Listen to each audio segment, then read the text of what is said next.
तो लोग घबराते हैं तो ऐसे ही नहीं घबरा रहे हैं, उसका कोई एक कारण है, वो कारण को समझो पहले। जो प्रोजेक्ट लोन लिया था वो बिल्डर के पास है, उसने थोड़ा यूज़ किया होगा लेकिन थोड़ा बिल्डर के पास है अनयूज्ड। होम लोन के पैसे बिल्डर के पास है, 90% ऑफ द प्रॉपर्टी वैल्यू उसने जो भी बेचा है सेल कंपोनेंट वो सब बिल्डर के पास हैं। अब ये सब पैसे लेके अगर वो उसने डाइवर्ट किया, वैसे रेरा में कुछ कुछ प्रोविजंस हैं, कुछ कुछ प्रावधान हैं, एस्क्रो अकाउंट ओपन करते हैं वगैरह, जिससे वो पैसे लेके भागेगा उसका चांस थोड़ा कम होता है, थोड़ा कम।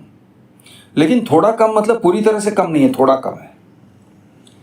बिल्डर को चोरी करने में असिस्ट करने के लिए वकील भी लगे हुए हैं, चार्टर्ड अकाउंटेंट भी लगे हुए हैं, प्रोजेक्ट मैनेजमेंट कंसल्टेंट भी लगे हुए हैं, और आपका मैनेजिंग कमेटी भी लग जाता है उसी में कि बिल्डर किस तरह से चोरी करके निकले, क्योंकि उस चोरी में वो लोग भी शामिल हैं। तो आर्किटेक्ट ज़रूरत पड़ने पे सर्टिफिकेट दे देगा कि ये कंप्लीट हो गया है, चार्टर्ड अकाउंटेंट सर्टिफिकेट दे देगा, ऐसे सब लोग सर्टिफिकेट्स बना के दे देते हैं। बाद में देखा जाएगा। हम लोगों के पास भाई 400-500 करोड़ का लूट हो जाता है, आगे चल के देखा जाएगा क्या होगा। कोर्ट में जाना है ना, जाएंगे कोर्ट में, चलेगा, नो प्रॉब्लम। कोई हमारे अगेंस्ट कंप्लेंट करेगा ना, ठीक है, हम लड़ लेंगे। तो इस तरह से वो लोग एक साथ मिलके एकजुट होके पैसे इकट्ठे करके भाग जाते हैं 300, 400, 500 करोड़ लेके। वो लोग एकजुट हैं, आप लोग सब इधर उधर, कोई नाला सोपारा में रह रहा है, कोई विरार में रह रहा है, कोई पालघर में रह रहा है, कोई डोंबिवली, कोई पता नहीं कहाँ, कोई गांव चला गया है। आपके मैनेजिंग कमेटी वालों को बुलाने पे आते ही नहीं है, क्योंकि वो लोग भी चोरी में शामिल हैं, आते ही नहीं है, मीटिंग में आते ही नहीं है।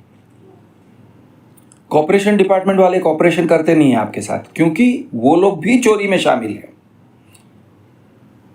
तो अब आपका काम ये होता है कि कैसे भी करके एक वकील को पकड़ो, ज़मीन पे कब्जा लो, बिल्डर को निकालो, यानी कानूनी तरीके से निकालो। अब कानूनी तरीके से निकालना बहुत मुश्किल है, चाहे बिल्डर आए ना आए, लेकिन कोर्ट में बिल्डर का वकील आ जाएगा और लड़ेगा, और कुछ भी बहानेबाजी करेगा, लड़ेगा वो, और कहेगा कि मेरा इसमें नुकसान हो गया, मुझे 20 करोड़ रुपया दो। आपसे 20 करोड़ रुपया मांग रहा है बिल्डर, जिसने आपका काम पूरा नहीं किया, लेकिन वो आपसे 20 करोड़ रुपया मांग रहा है। अगला नया बिल्डर लेके आओगे, वो बोलेगा हाँ लेकिन आपके पुराने बिल्डर को 20 करोड़ रुपया देना है, इसलिए अब मैं आपकी जो प्रॉपर्टी को 20%, 30% बड़ा करके देने का था वो नहीं कर पाएंगे, या जो भी है आपसे नुकसान ही ले लेगा वो, यानी आपकी मजबूरी का फ़ायदा उठाएगा बेसिकली।